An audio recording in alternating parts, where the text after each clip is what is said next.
So friends, कैसे हैं आप सब। आशा करती हूँ कि आप लोग अच्छे होंगे और जहाँ भी होंगे अपने चैनल पे अच्छे से काम कर रहे होंगे। फ्रेंड्स, आज कल मैंने एक वीडियो पोस्ट किया था और वो वीडियो मैंने बर्तन मांजते हुए जो है पोस्ट किया था और उस वीडियो में ना बहुत अच्छा ही रिस्पॉन्स आया है, इसीलिए मैं बहुत ही खुश हूँ। तो फ्रेंड्स, आप लोग जैसे कि देख रहे हैं प्रयागराज में इस कितना तरह का घटना घट रहा है ना, तो उसके बारे में मैं यही कहना चाहती हूँ कि देखिए, मन चंगा तो कठौती में गंगा, ये कहावत आपने सुनी है। और मुझे जहां तक लगता है ये जो कहावत है किस बेस पे बना है वो भी आप लोग समझ सकते हैं। जब भी कोई हम लोग जाते हैं गंगा स्नान करने या फिर कहीं भी, तो अपने दिल में एक बार जरूर ये बात याद आता है कि मन चंगा तो कठौती में गंगा, है ना। ये बात याद आता है, लेकिन इसका मीनिंग हम समझ नहीं पाते हैं। तो इसका मीनिंग यही है कि अगर आप सही है तो आपको किसी मंदिर में जाने की जरूरत नहीं है, या फिर आपको आपको जरूरी नहीं है कि आप प्रयागराज में जाके ही नहाएंगे तो आप शुद्ध होंगे या फिर आपके सारे पाप धुलेंगे। मेनली बात यह है कि एक सवाल एक आता है कि जितने भी प्रयागराज में नहाने के लिए गए थे, कैसे उतने पापी है हमारे हिंदू धर्म में, उतने सारे पापी है जो अपने पाप धोने के लिए गए थे। और नहीं, मैं तो इस तरह का बात नहीं कहना चाहती हूँ, लेकिन आप लोगों को ये बात समझना पड़ेगा कि भगवान ये नहीं कहते कि गंगा में डुबकी लगा के अपने पाप धो लो, तब तो बहुत ही आसान हो जाएगा ना। हम मान लीजिए कोई बहुत सारा पाप कर रहा है और उसके बाद में उसको पता है कि गंगा में जाके अगर हम डुबकी लगा लेंगे तो हमारा सारा पाप धुल जाता है, तब तो बार बार गलती करेगा और बार बार अपने पाप को धो लेगा, है ना। जो लोग गंगा किनारे रहते हैं, चलिए हम लोग तो दूर रहते हैं तो हम लोग को सोचना पड़ेगा कि उतना दूर जाना है या प्लानिंग करनी पड़ती है। लेकिन जो लोग गंगा नदी के किनारे रहते हैं, वो लोग तो सोचते होंगे ना, वो लोग सबसे ज्यादा पापी होंगे। सोचते होंगे कि पाप कर लेता हूँ और फिर इसमें डुबकी लगा लेता हूँ, पाप कर लेता हूँ लेकिन डुबकी लगा लेता हूँ। लेकिन ये बात लोगों को समझना पड़ेगा। ये बात असली में बात जो है ना वो समझना पड़ेगा कि जो है दो बातें हैं। देखिए, पहला बात ये कि अगर आप एक बार गंगा में डुबकी लगाते हैं तो इसका मतलब ये हुआ कि आपके सारे पाप धुल गए जो पिछले पाप थे। ठीक, पिछले पाप जो थे वो धुल गए, लेकिन उसके बाद जो आप पाप कर रहे हैं उसका फिर हिसाब किताब बैठेगा ही बैठेगा।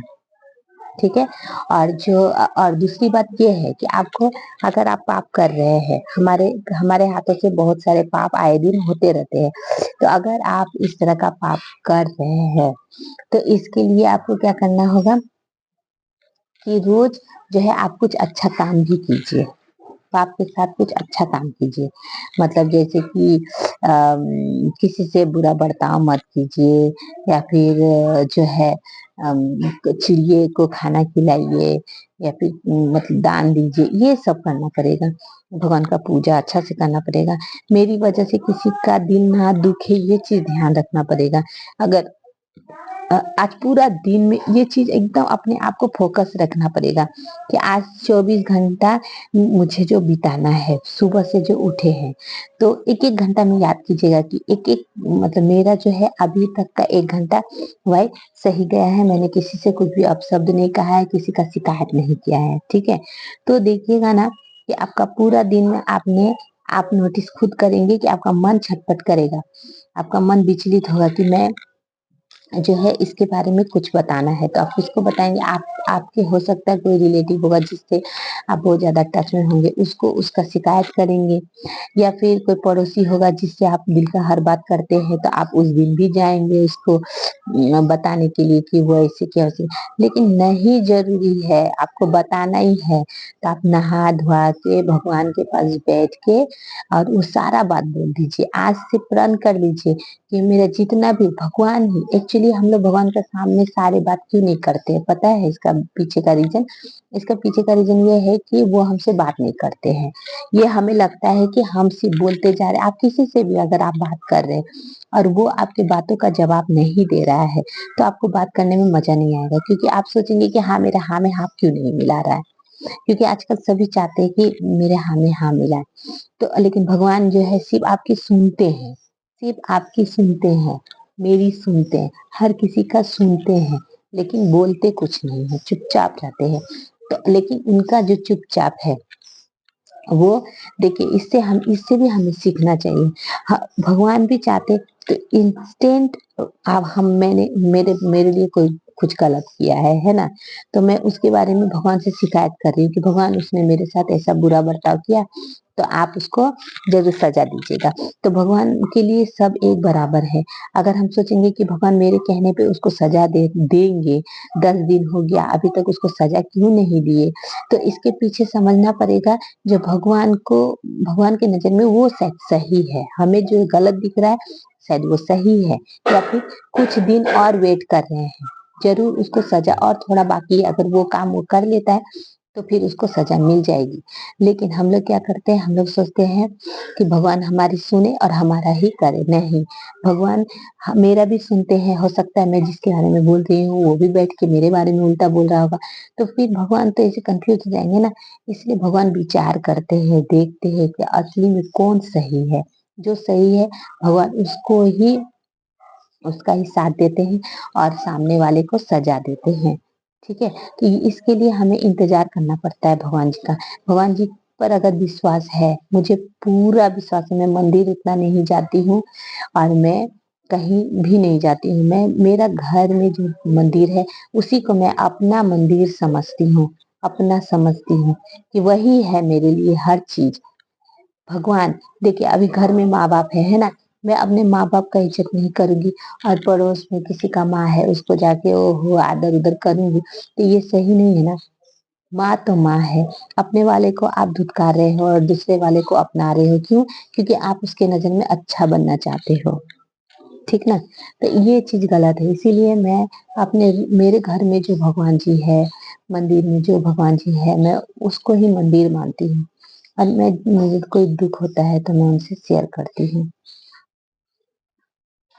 कौन है, कौन है ये? चलिए फ्रेंड्स, अभी थोड़ा एक जन से बात कर लेते हैं फिर। क्या तकलीफ है?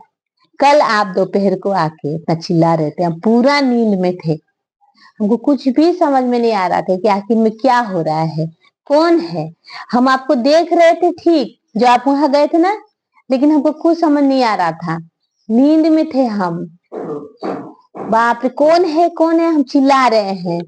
अब बहुत नींद में थे हम, जिसकी वजह से ना हमको मुझे लगा कि क्या ना क्या हो गया है। और आप जब अंदर भी गए तो उस समय में भी हम बोल रहे कि क्या हुआ, तो हमको कुछ समझ नहीं आ रहा बोल क्या रहे हो। उसके बाद में हम बोले कि शायद हम क्या बोले, हम बोले कि जे हमको नींद में डिस्टर्ब मत कीजिएगा, नींद का समय मत आइएगा। एक तो हम कभी दोपहर को सोते नहीं है, और कल इतना नींद आया तो आप इतना जोर जोर से आके चिल्लाए, गेट धक धक कर रहे हो, बाप रे। अब दिमाग खराब, बोल देना, बोल दिया आपको। हाँ बोल देना, वो तो चले गए थे, 5 बजे आप आए थे, वो तो 4:30 पौने 5 बजे ही निकल जाते हैं। तो आया 5 बजे। हाँ, अब क्या बोलेंगे, इसीलिए अभी आए हैं, अभी चलाइए, अभी चले गए क्या? हाँ, चंदा आज खिचड़ी बनाएंगे, आज खिचड़ी बनाएंगे। हाँ देंगे, चंदा तो देंगे ही, अभी रुको देते हैं। तो फ्रेंड्स, मैंने पॉज करके जो है एक आए थे वो लोग सरस्वती पूजा किए थे, चंदा के लिए आए थे, तो मैंने उन्हें चंदा दिया। ठीक है, तो इसीलिए आप लोगों ने देखा नहीं, क्योंकि मैंने उन्हें चंदा दे दिया। और अब फिर से बात को कंटिन्यू करती हूँ। बात ऐसा है कि यही है कि भगवान पे विश्वास रखिए, और जितना भी दिल में मतलब दुख है ना, जो भी बात है, सब नहा धोआ के टाइम निकाल के भगवान से ही बोलिए। सच बोलती हूँ, भगवान से ये बोलिएगा कि हे भगवान, मैं आपसे, मुझे रास्ता दिखाइए। भगवान देखिएगा रास्ता दिखाएंगे। अगर कोई मुखौटा पहना है और आपके सामने कुछ और क्या बोलते हैं, दूसरे के सामने कुछ और, आपके सामने आपका तारीफ कर रहे हैं, दूसरा का सामने आपका बुराई कर रहे हैं, ऐसे लोगों से बचना है ना। तो आदमी को बोल के कोई फायदा नहीं, किसी को भी बोल लीजिए, मेन टाइम पे कोई आपका सपोर्ट नहीं करेगा। आप सोचेंगे ना कि मैं उसको बोल के रखता हूँ, चाहे रखती हूँ, जब झगड़ा लगेगा तो वो मेरा सपोर्ट करेगा, बोलेगा, लेकिन यकीन मानिए कोई किसी का सपोर्ट नहीं करता है, कोई किसी का सपोर्ट नहीं करता। अगर सपोर्ट कर सकता है ना, तो एकमात्र भगवान कर सकते हैं आपका सपोर्ट। अब डेली अगर आपसे कुछ भी हो रहा है और बोलने का आदत है, क्योंकि बोल के मन हल्का होगा, तो आप भगवान को ही बोलिए और किसी को बोलने का जरूरत नहीं है, आप भगवान को ही बोलिए। ठीक है, भगवान है, भगवान है, ऐसा बात नहीं कि नहीं है। आप भगवान को ही बोलिए और न्याय भगवान ही करेंगे। समय लगेगा लेकिन न्याय भगवान ही करेंगे। हम तुरंत तुरंत अगर हम लोग करेंगे तो हम लोग क्या करेंगे, ज्यादा से ज्यादा झगड़ा करेंगे, चिल्लाएंगे, अपने बात को साबित करने की कोशिश करेंगे, लेकिन उससे क्या होगा, कभी भी हमारा बात जो है साबित नहीं हो सकता है। इसीलिए भगवान पे छोड़ दीजिए और यही कहूंगी कि आदमी पे यकीन मत कीजिए, जो भी करेंगे भगवान करेंगे, भगवान के सिवा कोई कुछ नहीं कर सकता है। फ्रेंड्स, कल के वीडियो में आप लोगों ने बहुत प्यार दिखाया, लाइक नहीं किया हालांकि, लेकिन व्यूज बहुत आया है, इसीलिए मैं वीडियो जो है इस टॉपिक पे मैंने बात किया। और हाँ, प्रयागराज में जितने लोगों श्रद्धालुओं का जो है कितने आशा से गए थे कि हाँ हम डुबकी लगाएंगे हमारे पाप धुल जाएंगे, लेकिन देखिए यहाँ पे उल्टा ही हो गया है ना। यहाँ पे क्या होता है ना, बहुत जन का आस्था फिर डगमगा जाता है, बहुत जन सवाल खड़ा कर देते हैं कि अगर भगवान चाहते तो ये ऐसा नहीं करने देते, क्यों? क्योंकि आखिर में वो भगवान के लिए ही तो गए थे ना प्रयागराज में, भगवान के आस्थे पे ही तो गए थे, विश्वास पे गए थे डुबकी लगाने, है ना। तो भगवान जी को रक्षा करना चाहिए था। चलिए, किस्मत में जो होता है वही होता है, हम टाल नहीं सकते हैं किसी का। चलिए फ्रेंड्स, आज के लिए वीडियो इतना ही था। मैं आशा करती हूँ कि आप लोगों को मेरी बात समझ में आई होगी और अभी से बात सबसे कीजिए, लेकिन अपने दिल की बात सिर्फ भगवान से ही कहिए। चलिए फ्रेंड्स, मिलती हूँ नेक्स्ट वीडियो में, तब तक के लिए बाय बाय, टेक केयर, अपना ध्यान रखिए। चलिए कैमरा बंद करती हूँ।